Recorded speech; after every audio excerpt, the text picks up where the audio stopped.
siya guys, ka-simple. Aking ginagawa. Ayan. Rice. Ito yung malaki. Naman yung rice, luto na rin siya. Hindi ko na siya nilagyan ng zafaran. Ay nako, kasi mamaya yung yan siya, ipaibabaw ko yan dito at mag-fry ako ng onions, no? So yan naman ang lukia.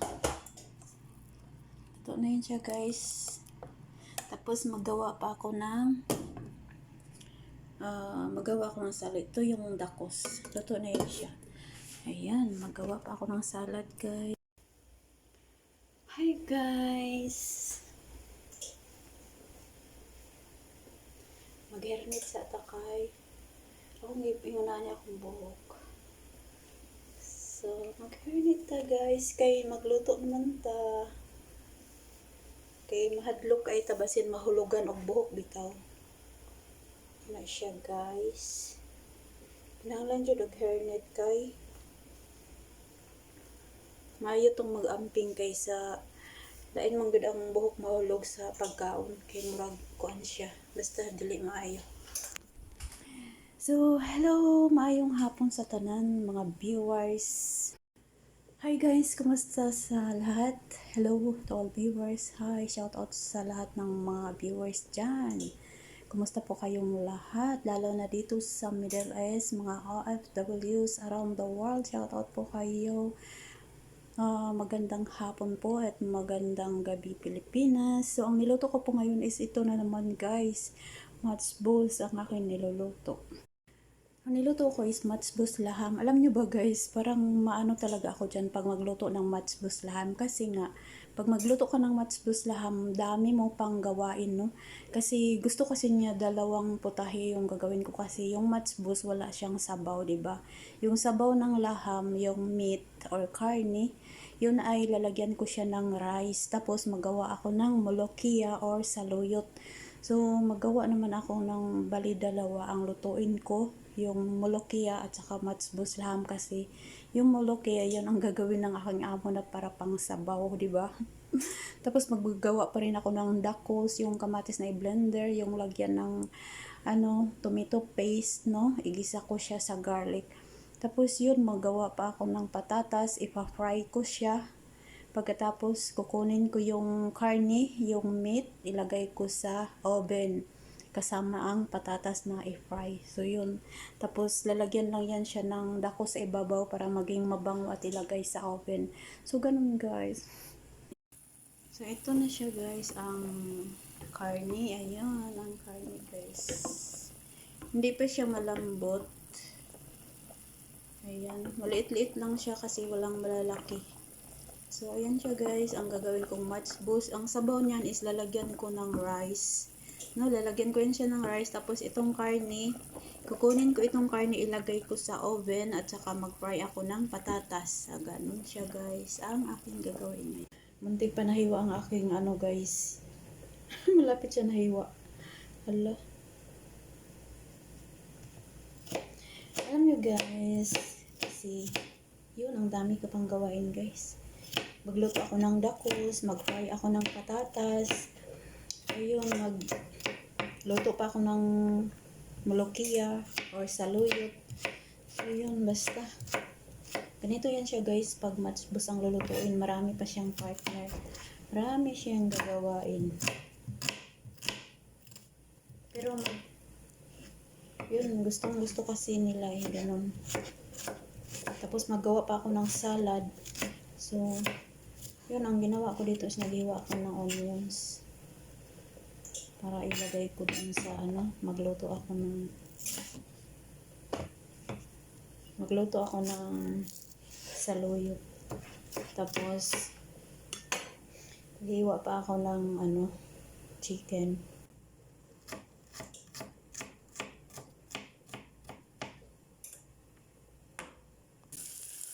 Ang ginawa ko na ito guys, pangalawa na to siya para sa saluyot. Yan, tapos lalagyan ko na siya ng chicken para yan sa saluyot na onion. So kanina iba rin yun. Ayan siya guys, ito. So dito na naman. Ito lang yung para sa saluyot kasi dalawa lang kasi sila eh. Pangatlo yung bata. Kasi mayroon ding matbos.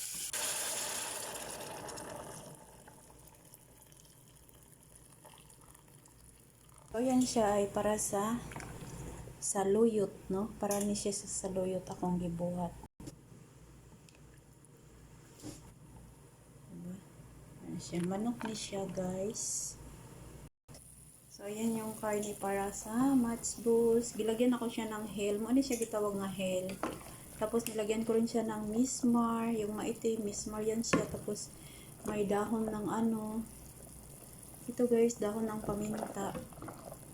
Tapos, nilagyan ko rin siya ng black powder na ano, paminta. Yung, basta, merong ano guys, marami siyang ingredients. Tapos, naggisa ako dito sa onions at saka garlic bago ko nilagay ang karne. So, ganyan lang yan siya.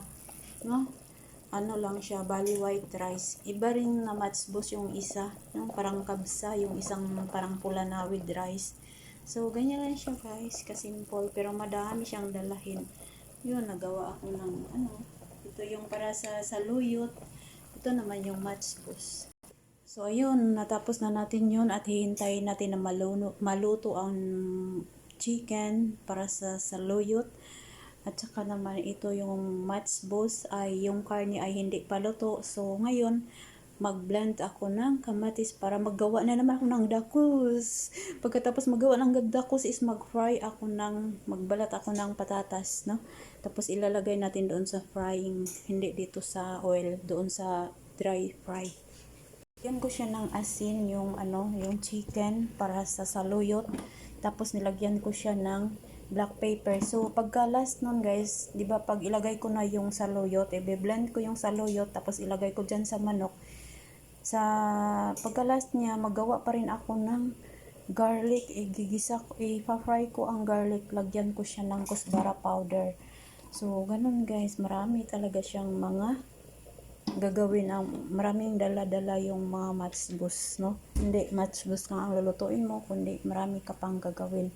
Tapos yun guys, magawa pa ako ng salad. Ang bilis ng oras. Ayun guys, ipa-fry ko pa itong patatas, no? Tapos magawa pa ako ng salad. Basta guys, pag magluto kayo ng matbos, marami talaga siyang gagawin, no? Ganyan talaga siya guys. Ayan, apat lang yung ano ko. Ayan siya. Ipa-fry ko ito siya, tapos kunin ko yung karne. Pag ma-fry na ito, tapos ilagay ko siya sa oven. Lagyan ko siya ng dakos sa ibabaw. Ayan, nilagay na natin ang rice.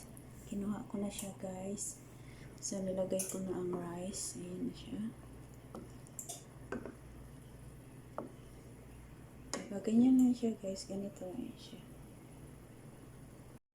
Ito siya guys, ang patatas nilagyan ng dakos, nilagay doon sa oven, pati yung karne. So ayan yung karne guys. So marami na yan siya guys, hindi yan maubos ng aking amo. So tinabi ko na lang din itong patatas. So ganyan na yan siya guys. Mabango kasi pag malagyan siya ng dakos at ilagay sa oven. Ayan, yummy yummy. Ito siya guys. Lettuce, pepino, kamatis, may atsal din siya, daon sibuyas. Lagyan ko siya ng black pepper, asin, at saka yung olive oil. So yan na siya guys, yummy yummy. Diba?